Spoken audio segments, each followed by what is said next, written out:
Hey, good morning, Eastern Oregon, and welcome to this April 14th version of AM Live on EOA, your connection to Eastern Oregon.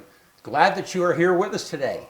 If you want to find our content, go to eoa.network, type that into the browser bar, and it'll come up with a link tree that shows you the location of all of the places where our content is distributed. Facebook, our website, our Instagram, our Roku channel, and so on and so forth. So glad you're here with us.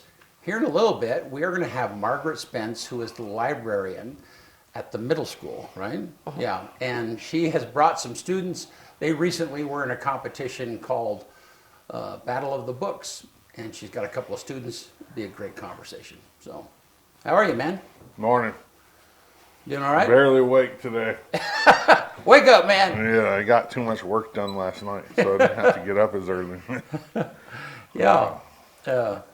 You were talking about there's a guy like halfway through Japanese. He's not quite halfway. He's like 20 some odd. It's the third longest, I think, in history. Yeah. I think one guy got like 20, like mid 20s. Yeah. Or high 20s, but he's got a long way to go to get 74 is the record.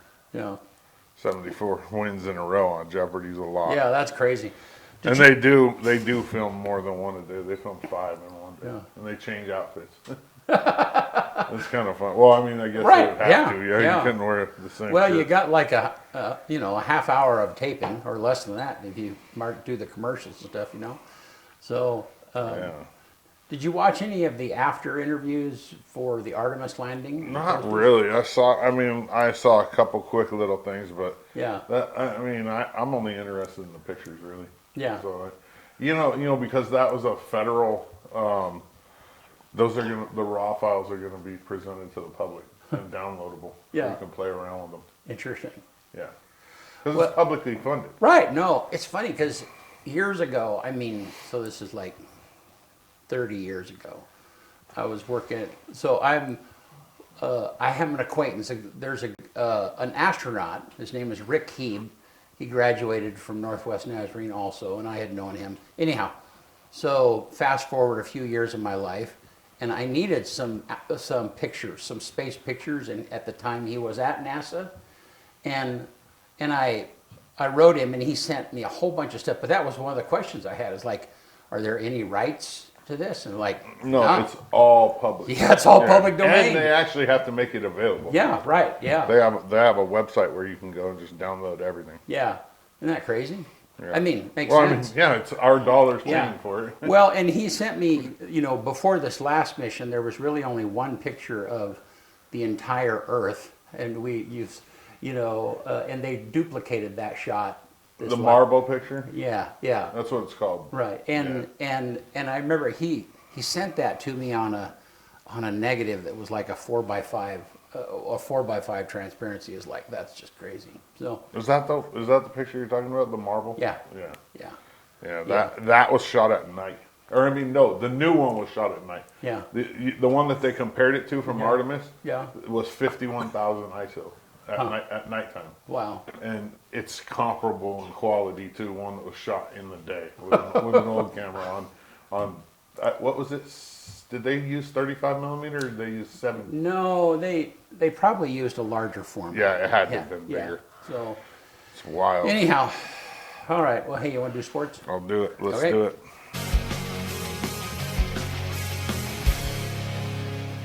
AM Sports Report brought to you by Hobby Habit in LeGrand.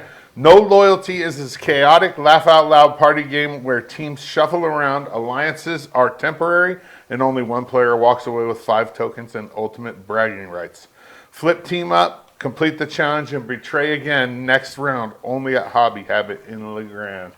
No Loyalty. LHS softball split at Lewiston last Thursday. They won the first game 8-7 and then unfortunately dropped the second one 15-5. The ladies are currently 4-6 and go to Vail today to take on the Vikings at 4 p.m. Mountain Time, and then they turn around and open their GOL season this Thursday versus the Bulldogs in Baker. Those games start at 2 and 4 p.m. LHS baseball dropped a tough one at home to Lewiston 14-5 on Friday night. They are currently 1-7-1, which is, I'm sure, not the start that Parker wants for this baseball team. They open their GOL season on Friday in Baker as well with 2 and 4 p.m. games with the Bulldogs. LHS boys and girls tennis head over Cabbage to take on the Bucks today at 3 p.m. while the boys golf team next match is a week from Friday at LeGrand Country Club. It's a home match for them at a time to be determined, and the girls go to Baker next Monday with a 12 p.m. tee time in the Baker Invite. LHS Track and Field hosted the LeGrand Invite this past Saturday. What a great day it was. The Tigers celebrated their seniors, as you see there. There's obviously too many events to list and give you all the finishers, but you can go to athletic.net and search LeGrand High School and find all of those. It ended up being a really nice day. There was a couple times where, you thought it might rain, but I had the camera out and was bouncing around and just trying to get as many pictures as possible. Track meets are weird because there's a lot of things going on at a lot of different places. EOU softball dropped the first game at home versus UBC this weekend, but went on to win the next 3 to win the overall and conference series versus the Birds. EOU senior Hope Burke had another huge weekend at the plate and was named the CCC Player of the Week. EOU baseball dropped their first 2 on Saturday down at Optimist to LCSC. Sunday's games were rained out and postponed till April 21st at 1 p.m. down at Optimist. EOU women's lacrosse, they won their first 2 games of the season, which were basically their last 2 games in history. They beat NNU 22-0 and University of Washington Club 15-9. They were the only wins of the year and probably the only, the last 2 wins ever at EOU for women's lacrosse, as EOU decided to cut the sport earlier in the year at the end of the 2026 season. But way to go out with a bang, ladies. EOU track and field was at NNU this weekend. Senior Mark Church was named the CCC Field Athlete of the Week, winning the hammer throw and hitting a B standard with the 8th farthest throw in the country this year in the NAIA. Church also placed 5th in the shot and 4th in the discus. The CCC championships for the multi-events are this Thursday and Friday at 10 o'clock in Ashland. AM Sports Report brought to you by Hobby Habit, just for the fun of it. All right, good stuff, man. Thank you. Yeah. All right, well, let's take a look outside. The weather cam. Man, it feels gloomy in here, but it doesn't look gloomy out there. No, it looks like it's going to be clear today. Maybe that's my brain that's gloomy right now. I'm thinking so. I don't smack myself to wake me up. Man, it rained so much over the weekend. I mean, it just was just a soaker. Man, I'm surprised that roof didn't. I was kind of surprised. Man. Yeah. All right. Hey, let's look at the weather forecast there. So 58 today, 41 tonight, and looks like it's in the 50s. It's going to rain. Yeah. 55% chance. Is that 55? Is that today? Yep. Yeah. And then it drops down, or 61. That's hard to see. Oh, I can see it on my 61, computer. 70. Yeah. So it's not going to really dry up until the weekend, right? Right. Friday, Saturday, Sunday. So. A little snow late. What? It's still snowing out there? Where's that at? On Wednesday. It says a little snow. A little snow up to an inch tomorrow. Wouldn't that just be crazy? The mountains could probably, the snowpack needs it. Yeah, well, because tomorrow night it's going to be below freezing. So, yeah. So, yeah, Tanya made a little, she planted a garden. She hasn't planted a garden forever, and she's made a little greenhouse over it, whole 9 yards. You're going to need that right now. Yeah, well, and that was the whole point. It's like she knew it was going to freeze, and so she didn't want it to freeze her stuff. So, all right. Well, hey, we're going to take a quick break, and we will be right back with Margaret and the students talking about the Oregon Battle of the Books.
Look at your.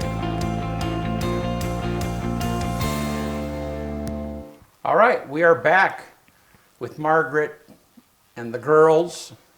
Yeah, glad that you guys are here with us. Margaret, please introduce us to your students. Please. Sounds good. So these are two of my 5 kids that were in OBOB, Oregon Battle of the Books. So this is Annalise Levitt, and then this is Brooke Smith. Okay. So both 7th graders from the middle school. Oh, all right, cool. And Margaret Spence. Yep. Yeah. So we know your husband very well, Stu. Yep. All right. Yep. Yeah. Yeah. And I actually knew you before I knew Stu. Yeah, long time ago. Yeah, because we were in theater together and stuff. So, yeah. And so good to see you. Thank you. Yeah. Good and to have you. glad that you're here. Thanks for having Glad us. that you're here with us. So tell me, what is it that you do, Margaret?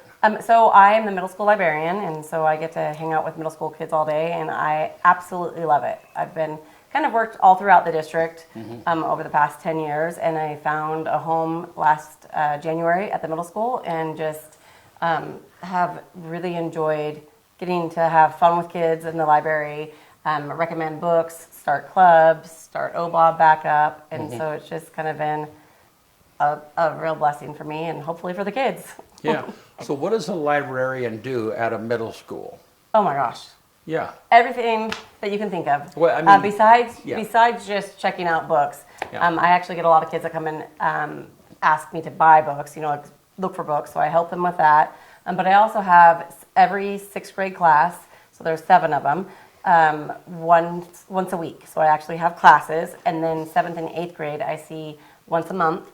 And so I do little lessons, and then they check out. But I also like to do fun things. So last year with these 2 classes, I got to do like a blanket fort. So I had them take all the tables and make a huge fort, and I read to them underneath there. I've done different challenges in the library, and right now we're currently reading a book, like a continuous book that they don't really always get to do in the elementary school level because they're so quick in those, trying to get them all the kids checked out. And then I have challenges for what homeroom class checks out the most books to try to encourage readers. And then I've just started up a whole bunch of different clubs that kids have asked me to start and just kind of go from there. So, and then I've, this year currently, I brought back a yearbook. So I've been working on the yearbook as a librarian and getting kids ready for state testing and all that fun stuff. And also just have fun with the kids. Wow. Very cool. Yeah. So, and because when I was a kid in school, which was a long time ago, library was a place. It wasn't necessarily a class. Correct. And is that kind of how?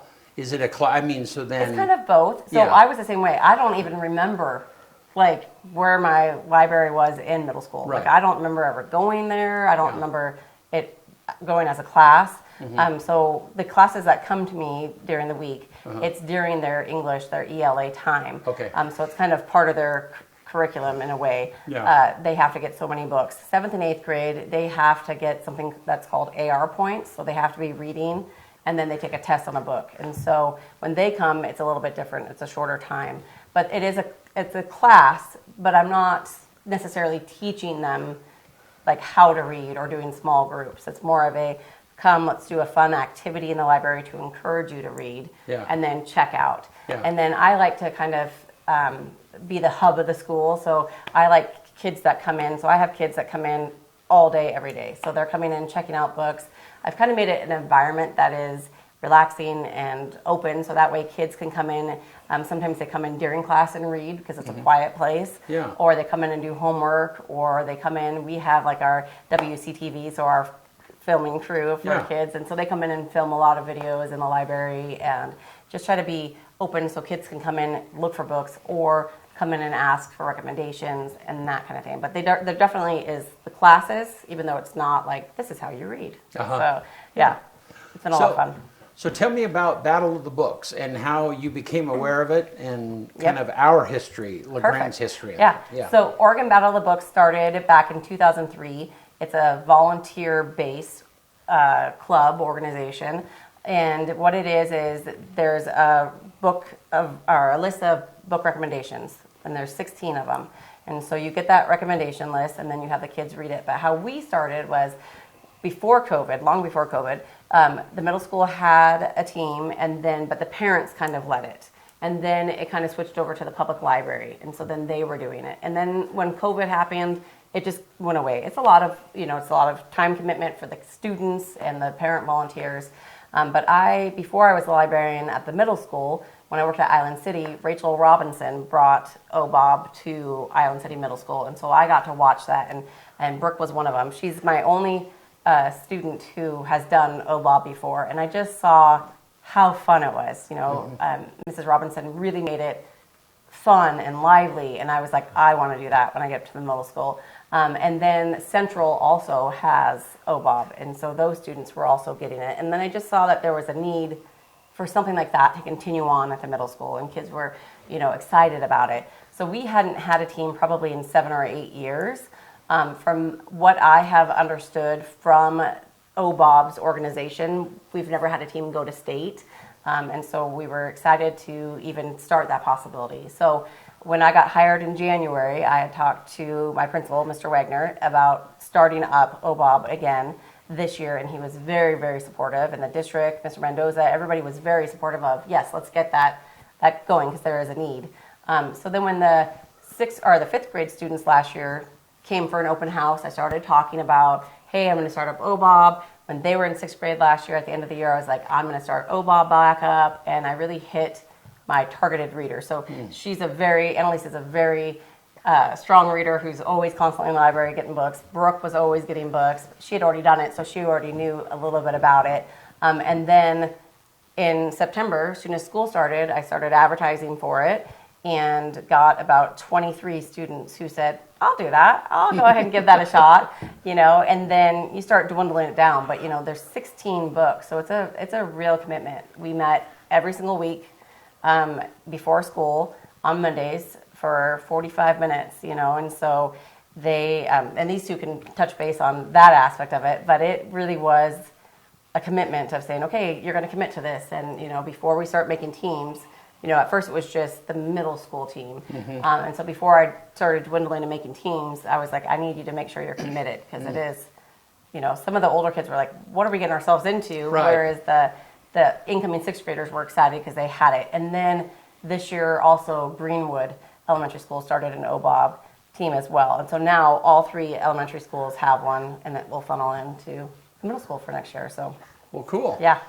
So Brooke, kind of tell me what happens in a competition. I mean, what happens when you're there and you're actually competing? How does that work? You sit with members of your team, and they'll start by asking you in which book questions, and they'll say, like, in which book does this happen? And you have 15 seconds, and you'll discuss as a team, and then you have a spokesperson who will say the title of the book and the author that you think it is in, and then they'll either tell you that it's correct for 5 points, partially correct for 3 points, or incorrect for 0 points, and then they'll switch to the other team, and then the other team will get asked an in which book question, and once you go through 8 of those, then they go to the content questions, and then they'll be like, in this book, what color of dress are they wearing, or what is the name of the best friends? And then they'll ask you specificer questions.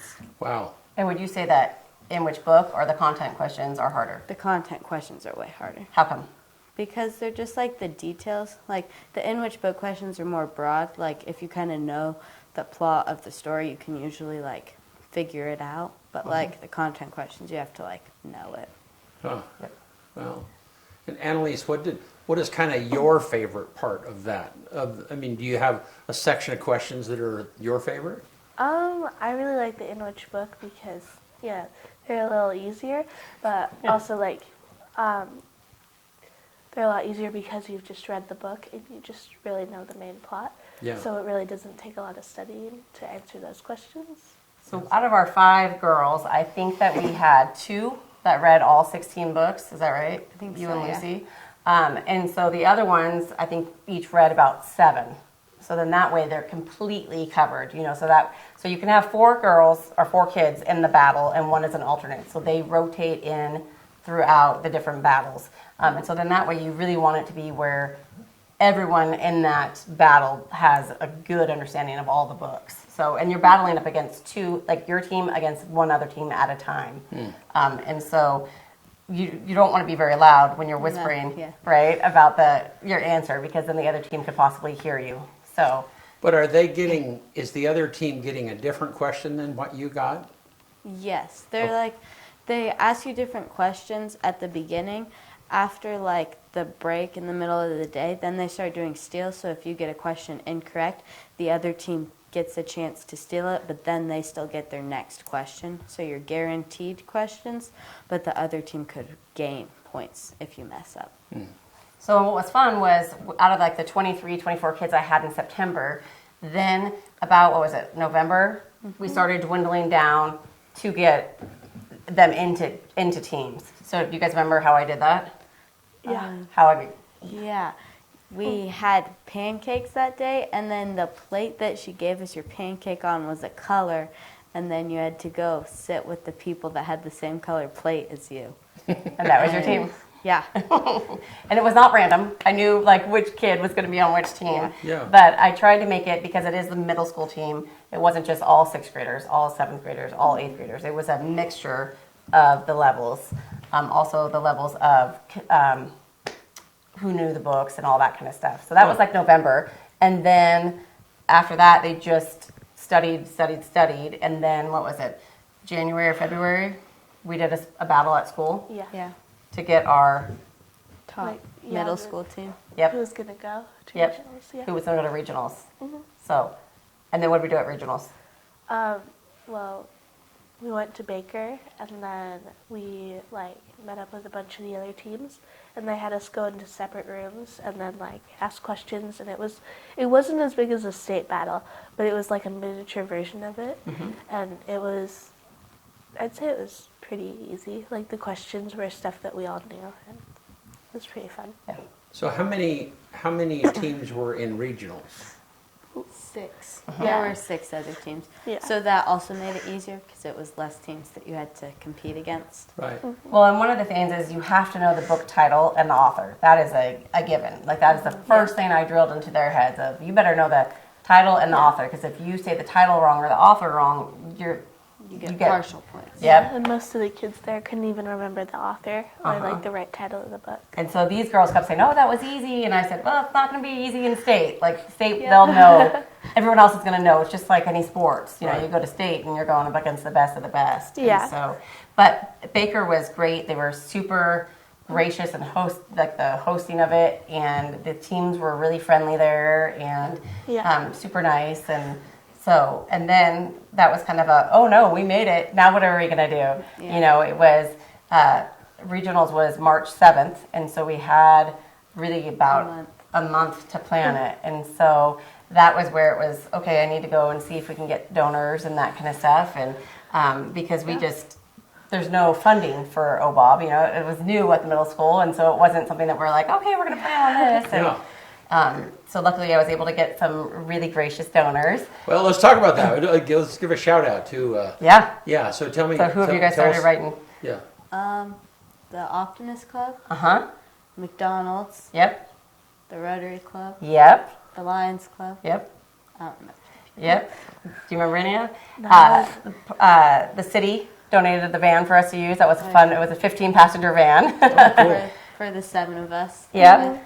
Yep. The school district has just been very, very, very supportive. But like she said, Optimist, Rotary, the Lions Club, McDonald's. I've had some people who have just graciously donated themselves as well, have given us some money. And so it's been a really humbling experience for me to be able to go and say, hey, can you help us fund this and pay for it? And it's been really great to see the community kind of say, yes, we want this to continue. This is educational and this is a good thing. So yeah.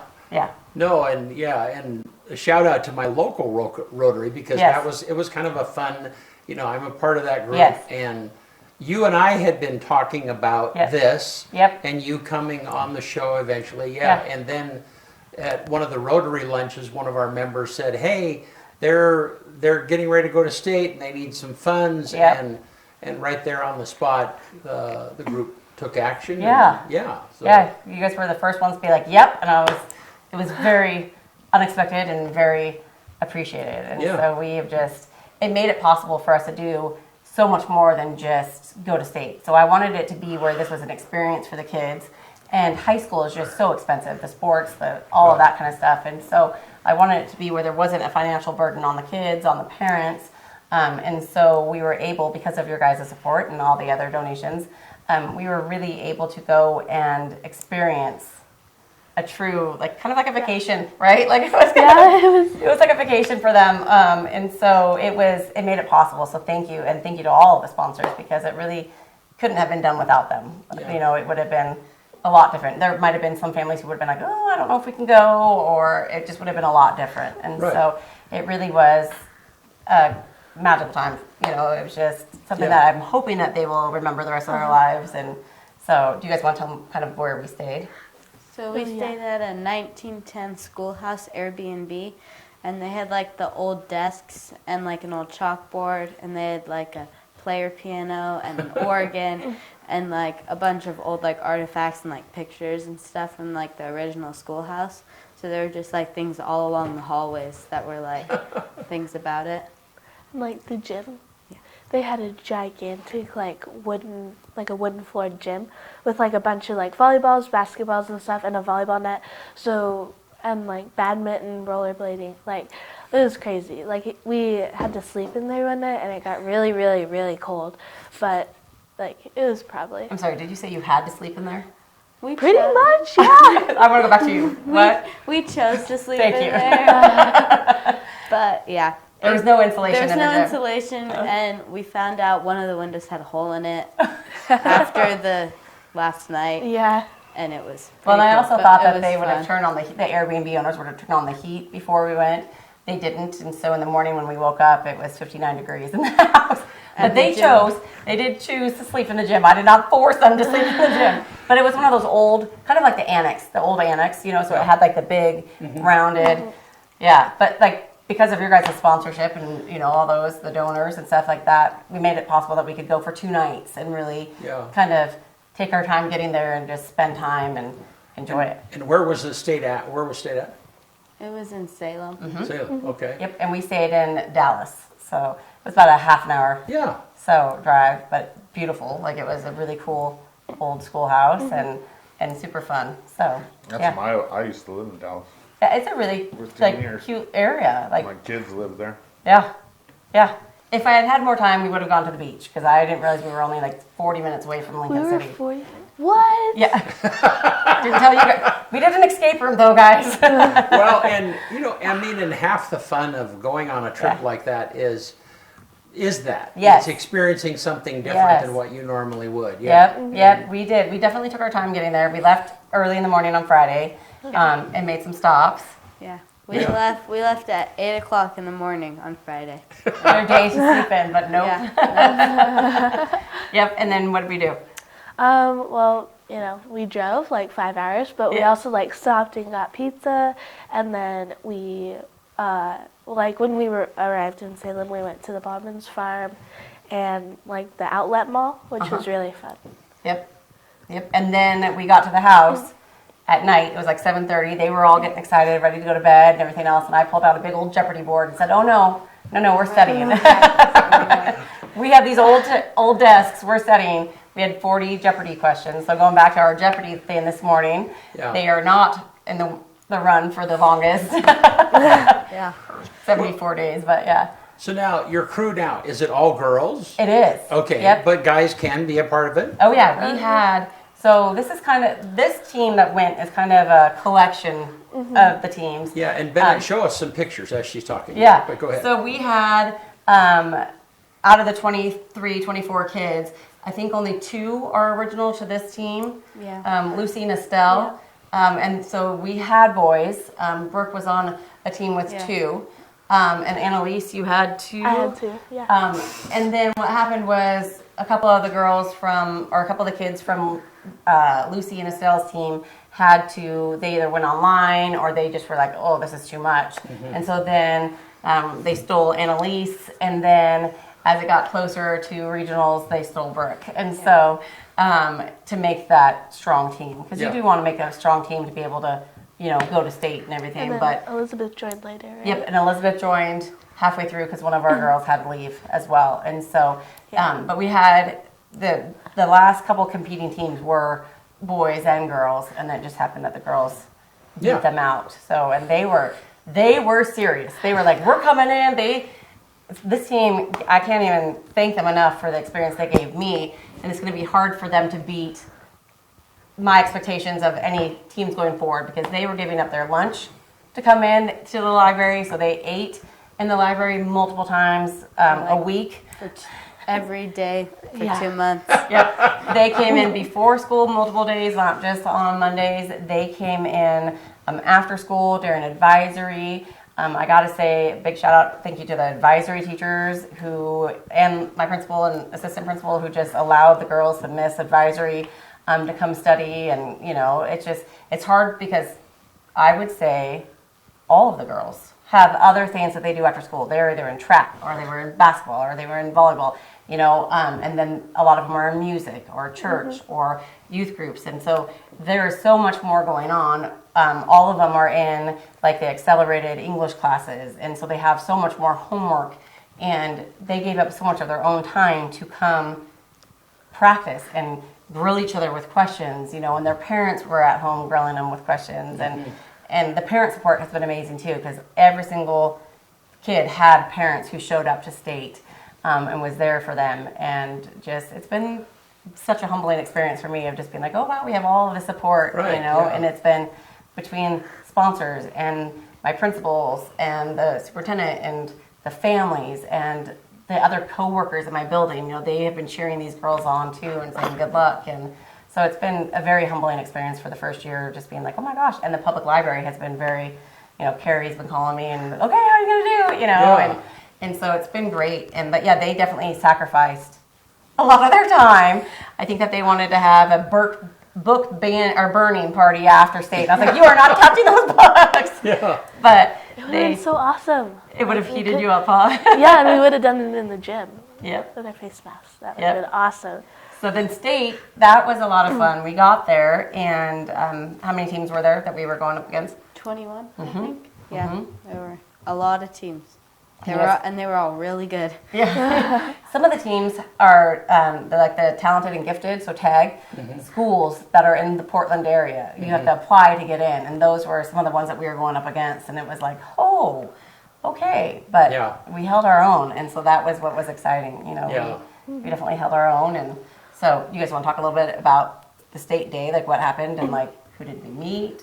And So we showed up and we got there and we had to like sign in and stuff, and then we like went to the auditorium and they introduced our team, and we like stood up and like held up a banner that said LMS Project Winners, because that's our team name on it. why is that our team name? So there's a book called Project 1065, a novel of World War II, and we named our team after it because it's Project 1065, so we decided to be Project Winners.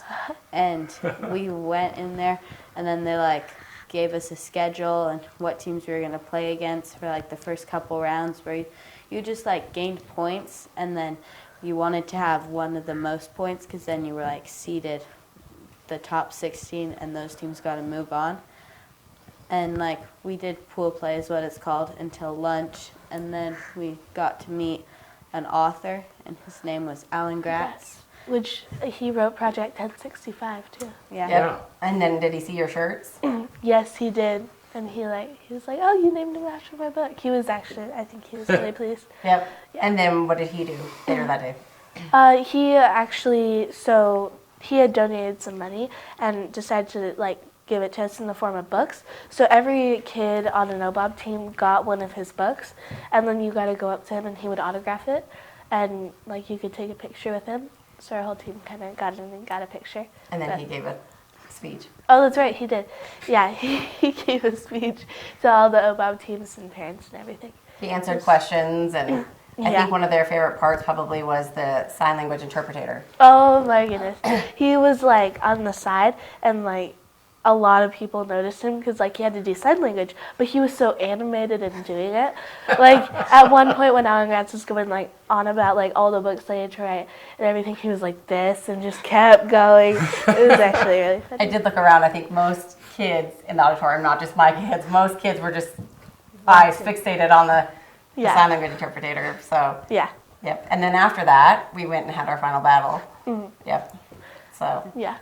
It I- was really close. Yeah, we it lost was. by 8 points, I think. which is how many questions? One question and half a question. Yes, and the half a question I would say wasn't even our fault because we said it correctly, but the lady interpreted it as like wrong. We pronounced it wrong, and then we got it. And so that was a question that the other team stole some of our points. Right. Yes. And They so, stole 3 points. And so, Yeah. but it was close. And we were doing pretty good. yeah, no, we did great. We did really good. We did great. So yeah, so tell us how you did, Margaret. So we, like I said, we went through the first 4 rounds and did great. The team that actually ended up getting second in state, we actually competed against at one point, and we tied with them. And so that made, I think, all of us feel really good about Yeah. that. And then another round, we actually got 100%, so we got 40 out of 40. And so that was really good too. And then the other 2 rounds, we did great as well. And so then that was in the morning, and then the next one, when we, the bracket play where we got out, we actually did very good. There was a few questions that as soon as because I've been also grilling them, so I know pretty much what they know.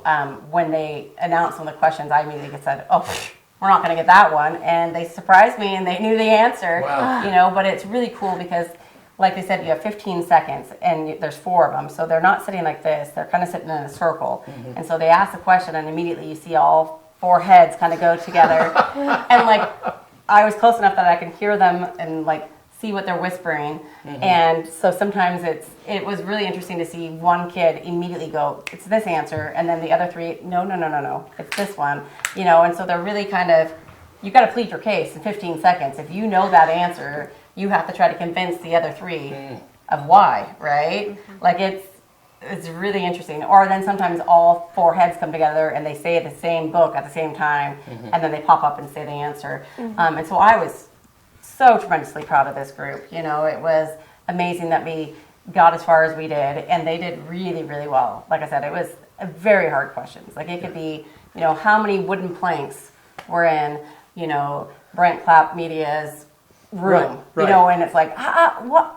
How would we know that? Yes. Yeah, but that verbiage is somewhere in the book, though. But very, very minute. It might say, oh, the kid was sitting there and bored and counted all the planks, and there ended up being 13. Yeah. And then that's the only time it's ever mentioned. And, and so, or what's the title of the 13th chapter in this book? Oh, wow. So it's really hard. And then there's questions like, who's the dedication of the book to? When you have to do 16 books, it's a lot. Yeah. So yeah, I was very impressed, and I think everybody was really proud of themselves, and their parents were really supportive. And like I said, our principal immediately sent a text saying, "Hey, congratulations!" Mr. Mendoza yesterday came in and said, "Hey, congratulations!" And so I think that they did really, really well. And then afterwards, it was kind of like that sigh of relief of like, okay, you guys can stop reading. And on the way home yesterday, we stopped at Powell's Bookstore. Have you ever been there in Portland? And they've all bought books, and immediately they started reading. I'm like, what are you guys doing? You've just been reading for, Right. Yeah. 8 months or whatever. And they immediately started reading. And some of them, these 2 are 7th graders, so next year they'll be 8th grade. And they've already said, we're going to do it again next year. We're going to be on the team together. Let's start reading books. And so that's kind of fun and exciting to see their passion for that, to do it again next year. That is so cool. So talk briefly about our regional area. What in Eastern Oregon, what other schools are doing this? And So Embler is doing it, Union. Neither one of them came to regionals, but they were both signed up to go to regionals. Yeah, I don't think... We played Union in the final battle. Was that Yeah, Union? that was easy. We played Union and Baker and Hermiston. and Columbia Vista. Uh-huh. And Armand.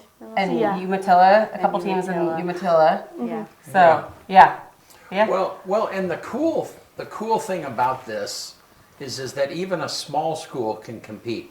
Correct. Correct. So it's like, with athletics, you're the more kids you have to choose from, Yes. then you're just advantaged. Yep. And this is way more about preparation, Correct. and dedication. Yeah. Correct. And Yeah. what can you memorize, and what can Right. you, Yeah. and it really is dedication. They were Yeah. even listening to the audio books too, Yeah. and so it really was pretty amazing. Wow. And all of these girls are also in some of my other clubs, and so they're also in my regular book club that we meet. And so they're reading other books on top of just these Yeah. books. In their advanced English classes, they're reading other books on top of these 16 books. And so it really is a ton of dedication. Yeah. And it just has exceeded my expectations. Like, it's been really fun. So, yeah. So before we quit, Annalise, tell me, what is your favorite topic of book? What's your favorite thing? It's like, Genre? genre. Oh, Thank genre. you. Yeah. Oh, okay.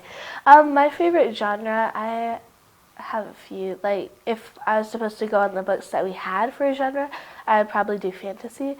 If just my favorite genre would probably be sci-fi and fiction. Okay. All right. And Brooke, what's your favorite? I really like historical fiction and fantasy and realistic fiction. Oh, So I really liked the Project 1065 book because it was historical fiction about the Holocaust. And it was pretty interesting. What was your favorite book that Huh? you read? Oh, probably The Swifts. the what? So, The Swifts, A Dictionary of Scoundrels. It was really good. It was this mystery about, like, a whole, like, family murder. It was so good. And the Battle of the Books, it's not just all Yes. one genre. Yeah. Correct? Yeah. And you kind of talk Widely about. spread. Yeah. Yeah. Yeah. It's like, there were realistic fiction books. There was like a Hindu mythology book. There was a Yeah. fantasy Is there any book. nonfiction? There wasn't this year. I think next, Next year year. there's one. Next Like- They're not happy about that. I don't understand like why there wouldn't be nonfiction. Yeah. It's real. Like, Yep. like They are not very happy that there's a nonfiction book next year. It's about the Mona Lisa, Mona Lisa smile. I like that's my genre. Yeah. I mean, I don't want to read something that's not real. Yeah. I just- Yep. There was graphic novels. Yeah, there were 2 graphic novels that were memoirs about the author. Yeah. Oh, that's right. Yeah. Those Yep. are really good. Yep.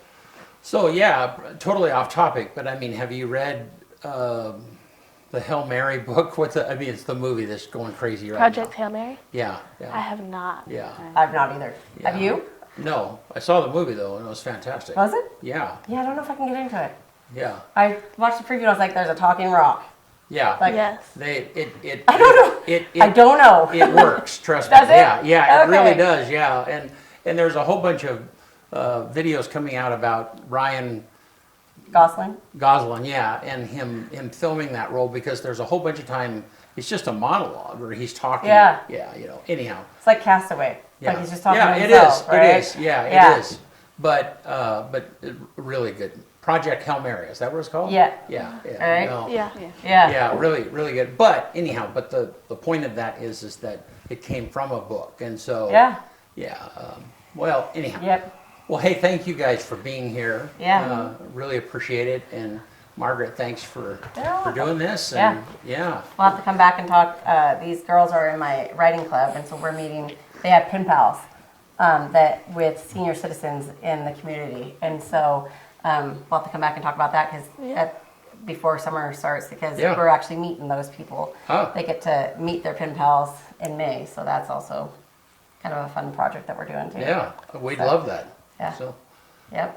Well, thanks right. for having Well, us. yeah, and thank thank you. you once again to our sponsors and Yeah. for Rotary and you guys just having us, and so we can kind of spread more information about OBOB, and next year hopefully we get some more 6th graders coming up, and yeah, so. cool. Well, just stay right there. You Sounds want to good. get us out of here? Let's do it. On this day, April 14th, 1828, Noah Webster registers the first copyright of the publication of the first American dictionary, titled An American Dictionary of the English Language.